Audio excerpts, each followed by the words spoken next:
You might not realize it, but you could be missing out on a lot if you suffer from hearing loss. Not only that, but hearing loss is linked to social isolation, depression, and other health problems.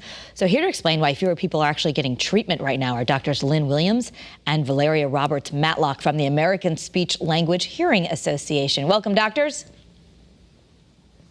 Thank you so much for having us. Thank you for having us. Oh, it's our pleasure. Hearing loss is such a big deal, and yet a lot of people are not being treated. Why do you think that's the case? Well, you know, we conducted this poll in March with about 2,500 Americans who are 18 and older to ask about their hearing health and their attitudes towards it. And whereas 80% say that maintaining hearing health is extremely or very important to their quality of life, not many are taking action on their hearing loss. They're waiting until it becomes more severe. They think that they are getting by because, you know, we can turn the volume up, we can ask people to repeat. So that might be why people aren't acting on hearing loss sooner. You know, especially during the pandemic, I know people haven't been keeping up on regular care, but what about just early signs? People might not want to even admit that they have hearing loss or they're not aware. What are the early signs?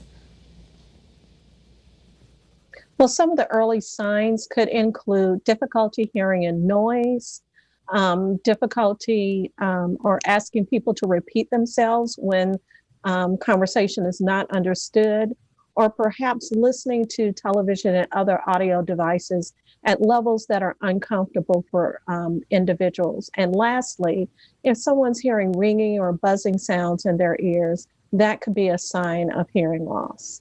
My mother fought hearing aids for years. She was embarrassed by the way that they were going to look or what people would think of her. Is that still the case today? Are people still shying away from them because of social impressions? That is still the case. Hearing aids are more associated with aging, whereas wearing glasses is less of a stigma than hearing aids. We found that more than 20% of individuals who had their hearing tested within the past 5 years, compared to about 61% of individuals who had their vision tested. Now, May is the month where But, you know, there have been so many advances with technology that hearing aids can be so small that you can't even detect it in someone's ear. Right. Yeah, I was encouraged to see that in your survey you found that nearly 2/3 of adults are more likely to get help if a loved one encourages them to do so. How do we start that conversation?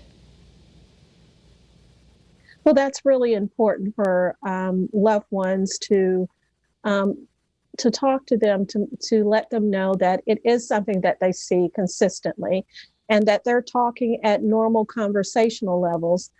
Some of my patients will complain that people are just mumbling, but it is really important for their loved ones to indicate, yes, I'm talking at a normal level. The television is not at a normal level when you're attempting to watch it with others.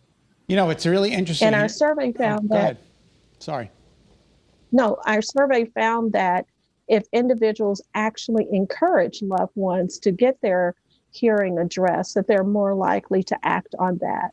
You know, I'm reading one of the things, 2 in 10 adults have had a hearing test in the past, have not had a hearing, only 2 in 10 have had a hearing test in the last 5 years. I'm sitting here thinking that's ridiculous, but I haven't had a hearing test, and I can't tell you the last time. Yeah, do we generally get our hearing test? What age do they start testing you for hearing at the doctors?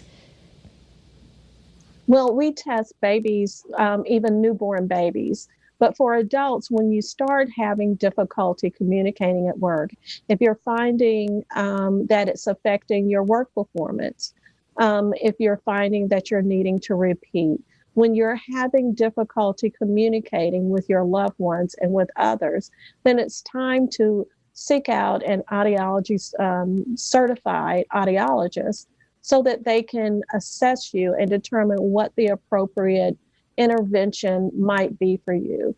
All hearing losses are not necessarily addressed by hearing aids. There may be other medical conditions that can be medically managed to address hearing loss. Well, ladies, we hear you loud and clear, and we want to thank you so much for the advice you've given us today. Thank you so much for having us. Thank you. Thank you so much. Yeah, good time to encourage your loved one to get help because it can make all the difference. Absolutely.